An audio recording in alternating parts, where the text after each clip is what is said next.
So we call the meeting of the Safety Committee meeting for September 4th to order. So we rise for the pledge, please. Pledge allegiance to the flag of the United States of America and to the republic for which it stands, one nation, under God, indivisible, with liberty and justice for all.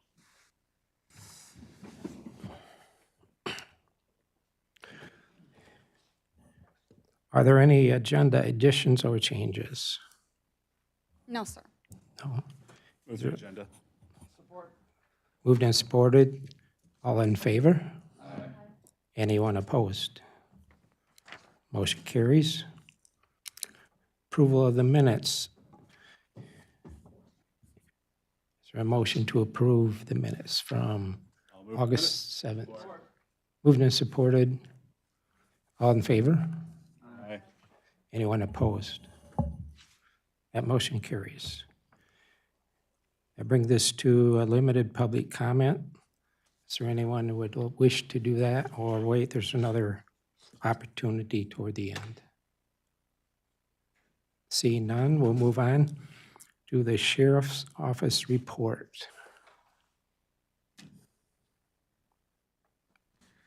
Good afternoon, Commissioners. Highlights for August of 2025. On August 4th, we were dispatched to a report of gunshots fired in the 7900 block of East Saginaw Highway. The caller identified who the shooter was. Upon investigation, some witnesses also identified the shooter. We learned this from a housewarming party, and reported that anyone was hit by gunfire. Nobody was hit by gunfire. When deputies approached the house, they saw a pistol on the table and heard that what sounded like a person in the house racking a gun. While this was going on, we had another person flee the area of the house on foot. Deputies deployed our aerial drone and located the suspect, and he was arrested for several warrants. Deputies obtained a search warrant for the house and made entry and arrested the suspect, who had fired the shots and found the gun with several rounds of ammo. The suspect was arrested.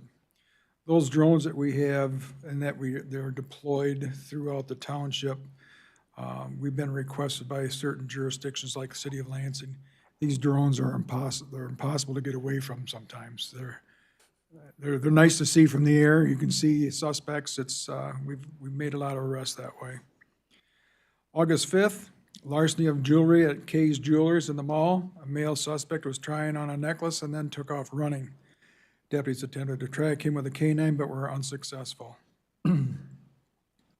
August 6th, stabbing at Travelodge Motel. While at the front office on an unrelated matter, a male approached the deputy and said he had just been stabbed.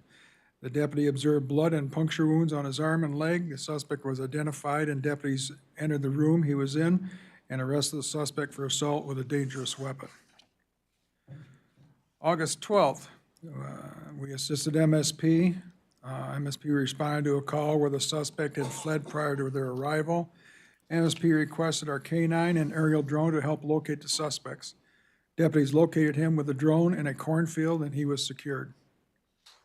August 14th, deputies were dispatched to Waverly and Lansing Road for a hit-and-run crash. Shortly after, Ingham County Central Dispatch transferred a call identifying the suspect vehicle was a Chevy Malibu that was missing a wheel. Deputies located the vehicle with no front driver's side wheel, and the vehicle fled east on Jolly Road. Deputies pursued the vehicle to Pennsylvania Avenue, where the vehicle stopped. The driver was arrested for fleeing and eluding and operating while intoxicated. August 15th, we assisted LPD with our aerial drone. LPD pursued a stolen vehicle, and one of the occupants fled on foot. Our drone operator deputy responded and found him in just a few minutes using the drone's thermal imaging and observed the suspect going into a shed. LPD was advised of the location of the shed and the suspect was arrested. What a great tool. Thank you for letting us have that tool. Deputies stopped a vehicle for a traffic violation.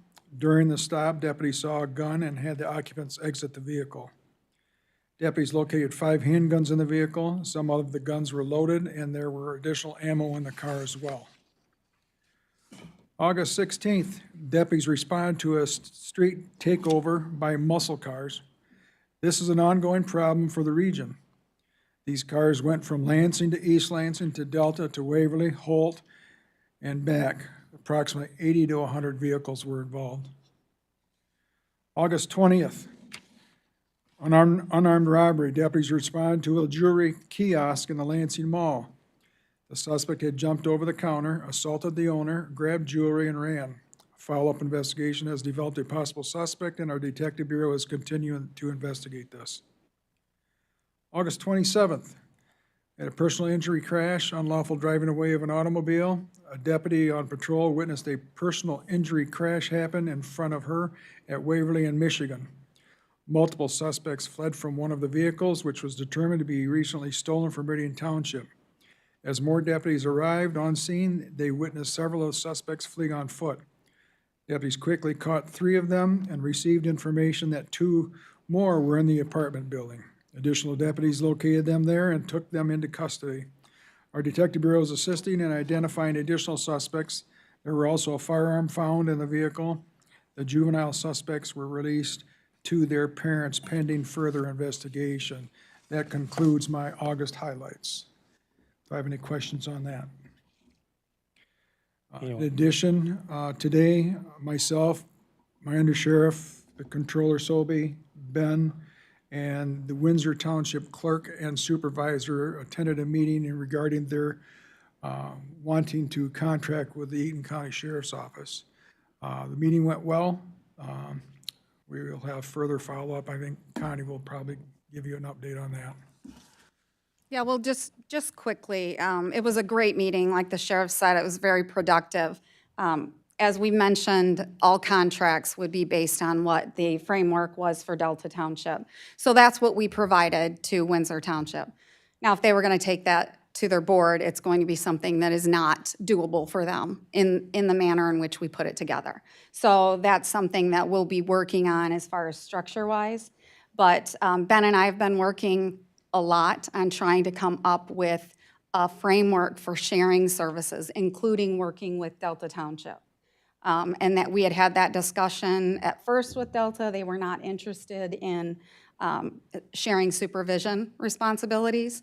But if we are looking at giving them some type of a credit for any of the supervision, then that's something that they would look at. So our next step will be probably a month out to meet with Delta Township. So we want to talk with Brian Reed. And then we would meet again with Windsor, but we need to bring in Oneida Township, and then the other interested agencies, which is the Village of Vermontville, and also the Maple Valley Schools, because they've lost a resource officer. And there was a challenging situation. I don't know if you want to tell them the call that you received. You know, when they lose this service, it becomes an issue. So I don't know if you just want to tell them that. I received a call from the chief of police from Nashville. It's a very small department, just outside of Eaton County. They wanted me to give one of their officers a special deputy, so it gives them authority to come into the county. I do have some reservations on liability issues. I got a call into our attorney, Breggy, getting his opinion of this. I also talked to Sheriff Darleaf in Berry County. They also used to have a SRO that would come into Eaton County, which I gave them a special deputy also years ago, but he's having issues with nobody wants to be an SRO. Everybody wants to be on the street and fighting crime. So it's a problem. And Vermontville, Maple Valley Schools has had problems in the past. So we don't want any more problems there. We do need a deputy there, but we just don't have the money to do it. So we just wanted you to know that we're working on it. Again, I think that we have some good structure and some ideas that came out of it, ways that they can deal with some revenue to maybe help them under ordinances. So we'll work on that and get it back to you as soon as we can to try to get the help back to their jurisdictions. There's a question, Commissioner Haskell. Yeah, at one point in time, we were also thinking about offering a resource officer to, I think, Olivet College. Yes.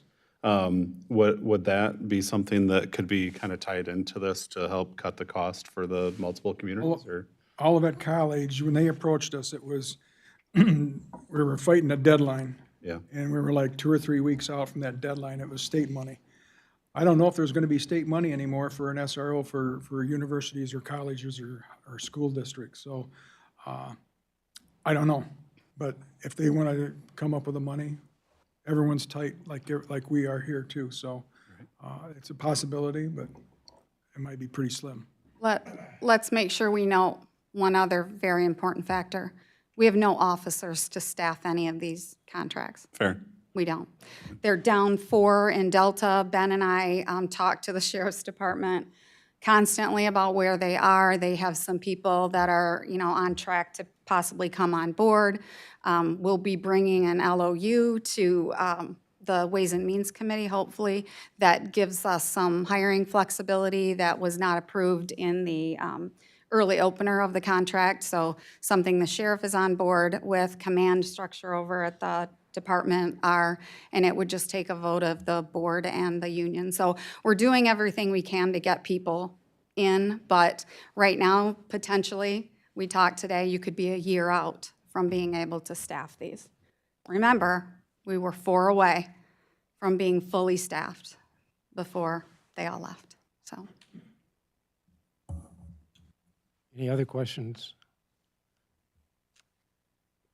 I see an action item come up that you want to address, Sheriff, number 6B, the resolution. I can do that. It's Oh, the grants for the intensive detention reentry program that some people like to refer to as IDROP. I hate acronyms like that. And then the RAP, which is the West Side Residential Alternative to Prison. So basically, it's alternative to prison. The sheriff had come up with these ideas years ago to bring in additional revenue, and because the jail was not full, he had space to be able to offer these programs. So this is just to extend the IDRP program and then to extend the RAP program as well. And if you have questions on what they do, the sheriff or undersheriff could answer those. But it's been, I will say, brought in quite a bit of revenue for the jail, which is how we fund the jail operations, because you don't get money from people who are in our jail program. They don't generally have money to pay, even if you bill. So it's brought in revenue, and it did save positions back in 2018 with the RAP program. This extends it how far? I don't remember. I read Just some- another year. Okay. Would these need to be separate motions? You could do them together. It depends on what you want. I'll move them both. Okay, resolution on 6B and 6C is moved. Second, anywhere?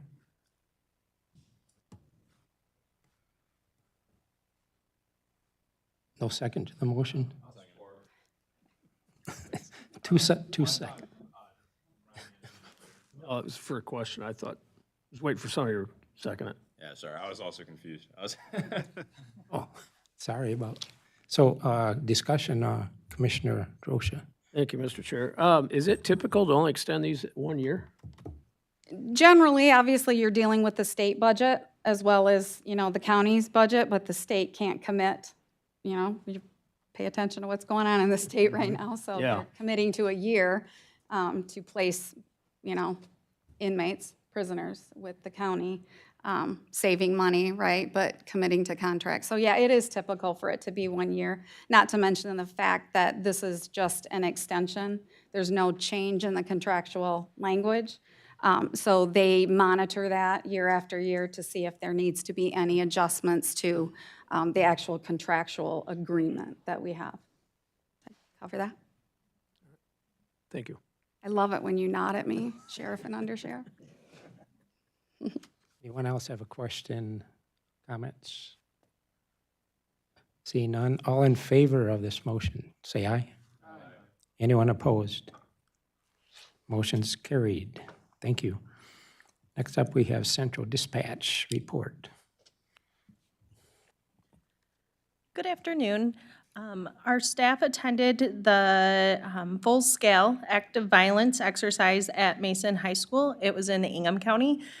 So we have been doing these full-scale exercises for quite a few years, but we have expanded the AVI team, as we call it, to tri-county. So Clinton, Ingham, and Eaton were all working together. So this exercise was planned at Mason High School, and Eaton County Central Dispatch was in charge of dispatching the second afternoon scenario. So we were on site using our communications unit, and realistically, would we be on site in our communications unit? No. But we use it for multi-purpose training. So it allows my dispatchers to go in the building and see how the officers would respond to an active violence incident. So it really gives them that visual of what they would be dealing with as they're dispatching them. If heaven forbid there was an actual AVI incident. It also lets them, see firsthand. They have like the media in the media center. But it allows them to see the press conference, kind of just be on scene and see how everything works. It also allows my tactical dispatch team members to deploy our communications unit, set it up, make sure everything's running okay. So we use it for multi-purpose training. But yes, we would not normally be on scene. Facility projects. Technology Services is working hard to modernize building network infrastructure. So when we remodeled dispatch and gave it a little bit of a refresher, all of our network was upgraded to Cat 6, and we are doing the rest of the building so that, as Eric likes to say, him and I will never have to do this again because we'll be retired. And that's not anytime soon, so don't worry. And we are working on upgrading the intercom system. So the one that is currently in place has been there since the building was built about 30 years ago. So it was very out of date. You press some buttons and it was very, very old. So we're getting that up and running. Hopefully it will be done by the end of the month. We also created incident communication plans for Mason High School for the AVI. So communication plans are important so that we're all on the same page and we're all on the same talk group. And also it allows us to communicate and not have multiple units on high priority channels. So it allows us to all be on the same page. So we do it for large incidents like an AVI, but as you can see, I also made one for Frontier Days 5K and Parade. So we are deploying our communications unit for that event. Cochrane will be closed for a few hours for that 5K and the parade. That is never ending, but we love it. So we will be out there on Saturday. Also, I would like to introduce two of our new hires. They are actually in orientation. Supervisor Libby Howland is in charge of orientation for the next 2 weeks. And then we have Sam and Lorian. So they are our two new dispatchers. Sam has previous experience at another 911 center. But we take these 2 weeks to really introduce them to geography, how our CAD system works. We go to fire departments, police departments. We go visit lots of places, lots of geo drives. So if you see the Tahoe that says Eaton County 911 out in this next 2 weeks, we are out doing what we call geo drives. So it's a good way to introduce them to all the ins and outs of the county, and they also get to kind of see the first responders that we dispatch. And lastly, both myself and Deputy Director DeVetter attended the Eaton County School Safety Check-in meeting. So this is put on, well, I guess Ryan is basically in charge of setting up the meeting, but it really is just the local school districts, first responders, all coming together and just chatting, make sure we're all on the same page. And I believe we meet quarterly, right, Ryan? Twice a year, never mind. So that is all I have unless anyone has any questions. Any questions from anybody? Seeing none. Thanks, Kelly. Thank you. So next we have up the Emergency Management Department report. Yep, good afternoon, everyone. 3 buckets of information today. I'll go past, present, and future with those 3 buckets of information. So Kelly talked about kind of our initial academic year check-in with all our K through 12 schools, public, private, and charter. We try and invite them all into one space in person, along with local first responders, the Berry Eaton County District Health Department, as well as other special guests. This past session that we had, we brought in the National Weather Service to talk about their K through 12 decision support services. An opportunity to check in at the beginning of the year, review initiatives, review plans, policies, procedures, talk through issues, talk through concerns. And we do this at the beginning of the year, and then we always do what we call a mid-year check-in in February. Again, we invite superintendents, principals sometimes come too, safety professionals from the schools.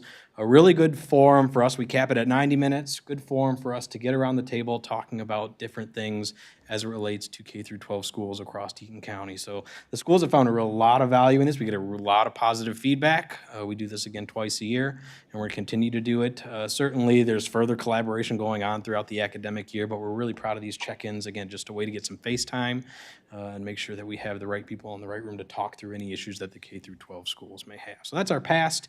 Current our present, or talking about our present. So we worked throughout the last couple months in coordination with 911 to put together an initiative for Preparedness Month, which happens to be the month of September. We were actually able to partner with 2 coffee shops, both up in Grand Ledge, Toad's Coffee as well as Flower Child Bakery. We actually worked through some purchasing of some customized coffee cup sleeves that the theme is stay in the know with your cup of joe, right?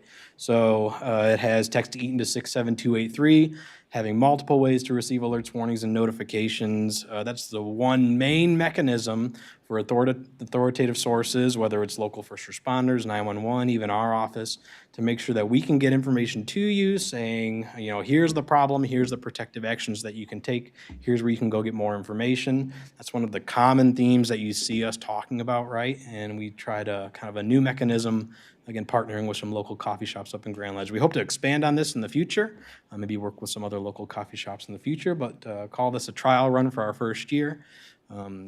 And we were excited to partner with those 2 coffee shops up in Grand Ledge.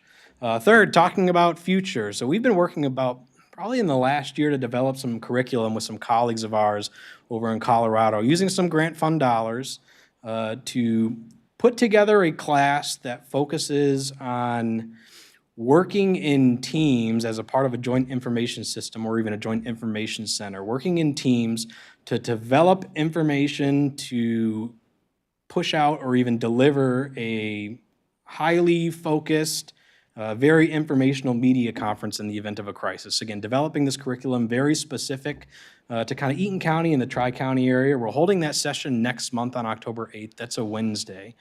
We've been pushing all this information out to people. We have 24 seats available. We still have a few seats left. And we actually did have one Jackson County Commissioner bite and register with us. If that is something that you are interested in, again, it's focused on organizing teams to deliver information and then actually working through on-camera interviews. So it's for your public information officers that are typically behind the scenes, but definitely for those people that are going to be on camera, your elected officials, your police chiefs, your fire chiefs, your organizational or agency, policy makers and your leaders that get up and speak during a crisis. If that's something that you find some interest in and want more information about registering for that, I'll stick around for a few minutes after. I think you know how to get a hold of me too via email, phone, whatever that may be. But we'd love to see that too if that's something that you're interested in. That's all that I have to say, unless you have any questions. Thank you. Are there any questions or comments? I do. I just wanted to check to see if, because we haven't talked, if you looked at the state budget and the elimination of 50% funding cut for emergency services there and 2 positions that would be eliminated? Are you talking about the Emergency Management and Homeland Security Division specifically? Yeah, so the state put through in their budget a cut. The House bill came through as a cut, and I want to mention a little thing after this, but I didn't know if you wanted to mention how you rely on state I mean, I know you do it in-house. Ryan, Yeah, right. but- So certainly rely on, our state partners, right? I can't say I haven't made aware of that. A lot of our focus in the last 6 months have been federal funding. So I don't know if maybe those are unfilled positions that they're just choosing not to fill for the time being. I guess I can't speak to that entirely, but certainly, you've heard me talk about the stool analogy, right? One leg being, your citizenry, second leg being strong local and state partnerships, third leg being private sector, fourth leg, being federal partnerships. If that's something that you need in times of a disaster, you don't have one of those legs, that stool becomes unstable. You don't have two of those legs, that stool fails, right? So we rely heavily on our state partners. We work very closely with them. They're right down the street from us. And I'm going to put a feather in our cap, right, as what I think is a really strong local emergency management program. They reach out to us a lot. I'm actually working on a state project right now for all hazard incident management teams that they wanted specifically Eaton County's input just because of our vast knowledge across the emergency management spectrum. So valuable partners, don't want to see that go, want to see that expand in the future. So I'd be interested in further discussion and information. I'll let you know if anything else comes. It's a quick blurb, not the detailed budget. I haven't drilled into that, Yeah. but we can look at Thanks that. for the heads up. Any other questions, comments? Thank you, Chad. Thank you. Moving on, we will have the prosecutor office report.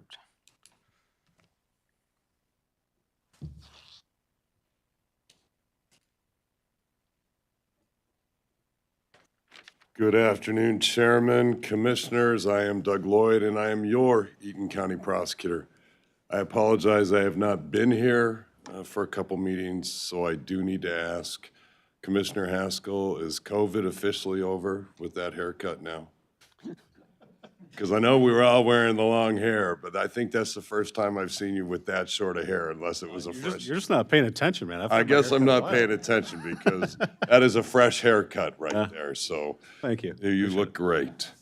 For this month, just to give you a highlight, one thing I would like to acknowledge is, every month you hear from the sheriff and his officers are doing a great job.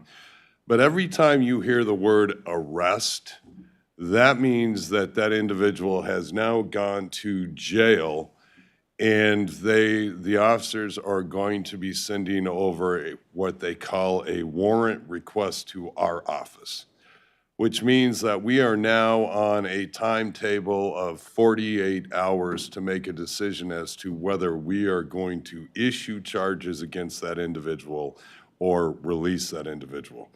So every time the sheriff gets up and says, we arrested somebody, well, then in the back of your mind, that should be clicking, well, gosh, that means whatever prosecutor Lloyd had going on in his office, that case is now elevated to the top of his list.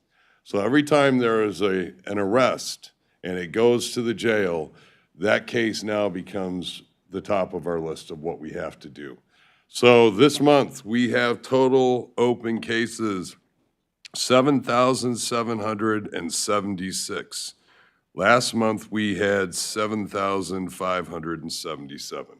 So we haven't had an increase of cases by 199. Our numbers continue to go up. Now, one of the reasons that our numbers may continue to go up is that last month, the amount of hearings that our 5, 6 actual courts issued notices of, meaning that we were scheduled to appear, that was 734 notices that we received. So that meant that 734 times my attorneys were required to be in one of the 5 courtrooms or the magistrate courtroom. So when we are going to those courtrooms, that means we are dealing with the current open cases, and we are not actually looking at the cases that have been brought to us by the agencies within our county of cases that weren't issued by arrest. So I feel that's important that we have to think about that. We sent out discovery to defense attorneys, whether that be the defenders or private attorneys, 350 separate times last year, and we had engagements with victims 263 different times last month. I think these are important things to think about as you go into this final stretch of your budget, realizing that Controller Sobey has helped you stretch every last dollar as she would when she goes to Myers to shop, but we still need Walmart, but, Myers, whichever one it is, Controller. But we still need help. We appreciate you considering that as you've placed individuals back into our office, but remember that we are now, even if you give us the positions, we are so far behind in actual abilities to hire because of the competition that surrounds us that it's going to be difficult to find anyone with experience. And I'll say it again, I have the greatest staff out there. I am now, really crusting with my attorneys because they have, the youngest have been there 2 to 3 to 4 years. And any attorney will tell you that it takes you 3 years into practice, whether it's private practice or being a prosecutor, before you really hit your stride. You really understand the law and you really can stand for yourself, and we're getting there. But with the salaries that we have, that will mean that I will most likely have to hire a brand-new attorney again, which means that one of my senior attorneys will be tasked with mentoring that one, and I will go through that whole process again. That being what it said, whatever we get in the budget, while I may not be happy, I will be happier than what it started out with 10 months ago when you guys began the process. So I appreciate all the hard work that y'all have done on it. I may not be at your next meeting with that, so I wanted to make sure that that was said. Chairman, that's my report. If anyone has any questions. Thank you. Any questions for the prosecutor, Lloyd? See none. Thank you, sir. Thank you. We next have miscellaneous. Does the staff or anyone have miscellaneous? I did want to bring up, I talked a little bit about emergency management and budget cuts. So we did receive a notification, and I'm saying it now because the next meeting will be the budget hearing, which is the time for the public to talk. But you should have an email that came from MAC talking about cuts that are being proposed by the House. Logan and I met this morning, went over some talking points for you, talked to Chair Mott this morning about talking points for him specifically so that he can reach out. It's significant because it impacts county revenue sharing, and anything that was put back in that, would benefit us would then be taken away by the reduction in the county revenue sharing. And county revenue sharing is not constitutionally protected for counties. So cities, villages, and townships. So it's a big deal. It takes us back to funding level of about 2023. So it's a loss approximately of about $500,000 if we use those numbers that the state provided. So any outreach you can do, that's something that we're looking for because it does have a direct impact on what you're doing next week with the budget and the 17th. Thank you. Any other comments, miscellaneous from the commissioners? Commissioner Richard Christensen. Okay, Before we adjourn. sorry. Being this is a public safety meeting, I wanted to reiterate the wolf stock that I've talked about at a couple other meetings, because this is the last public safety meeting before the event will be held. So Friends of Eaton County Animal Control has organized Saturday, September 27th, 10 to 4, an event called Wolfstock. All funds raised will go into the trust account for animal control. New Hope Pet Rescue will be on site doing low-cost immunizations to Eaton County residents. They're also going to perform heartworm testing, And Friends of Ingham County Animal Control have donated 300 microchips that will be given out that day to anyone that is wanting to get their dog microchip for free. We will also have nail trims going on with proof of rabies. There'll be pet photos being taken. There's going to be a doggy kissing booth, costume contest, painting with paws. Central Dispatch 911 will be there. They're going to bring Hutch. And our Parks Department's going to be there with a family fun zone. So it's a family fun event, all to raise money for animal control. We do still have some vendor spots available. We're still accepting volunteers. Of course, always accepting donations and sponsorship. Still working on a couple other things, hoping we can get those kinks worked out before the event. But we would love to invite Eaton County residents, Ingham County, anybody that wants to come to bring their dogs. They have to be on a leash and come join in the fun. Thank you. Any other comments, Commissioners? Moving on to the second limited public comment portion. Is there anyone like to approach the podium? Good afternoon. My name is Jim Billig. I'm here again to speak for the people of Eaton County.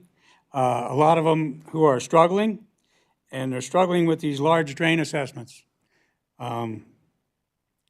Since I brought up this issue several months ago, I've had hundreds of people come to me, either email, come to me in person, meet with them, and they all feel that these assessments are unfair, unreasonable, and we all feel that there should be federal or state funding available for these assessments.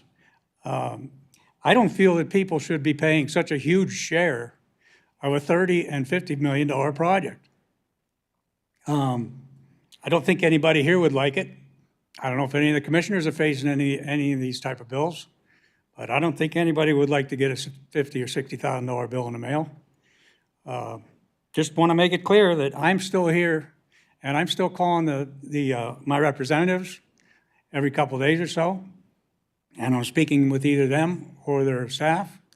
And Gretchen Whitmer's staff called me last week, and I talked with them, and they all believe as I believe.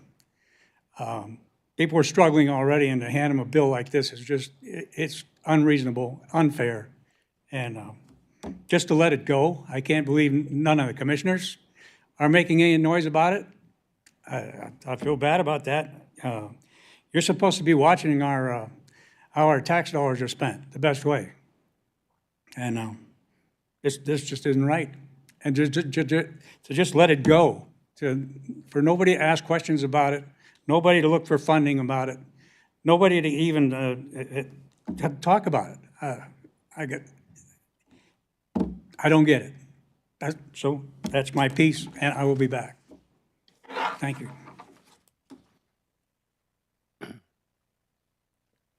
Any other public comment? I don't see any. That finishes our committee meeting. We are adjourned.